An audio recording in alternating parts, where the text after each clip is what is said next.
guys! So ito panibagong vlog na naman. So itong trip namin nilagyan namin ng eyelash extension yung asawa ko nang hindi niya alam. So ito mga min.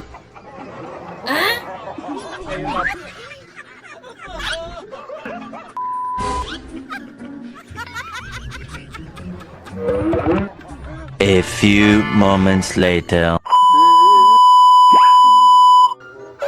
So yan na nga mga mima. Pagising na siya dyan kasi nag-alarm na yung cellphone niya. Tingnan niyo mga mima.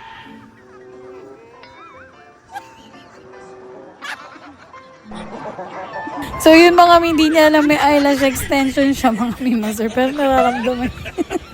Alam niya siguro yung pigtil-pan siya mga mima sir.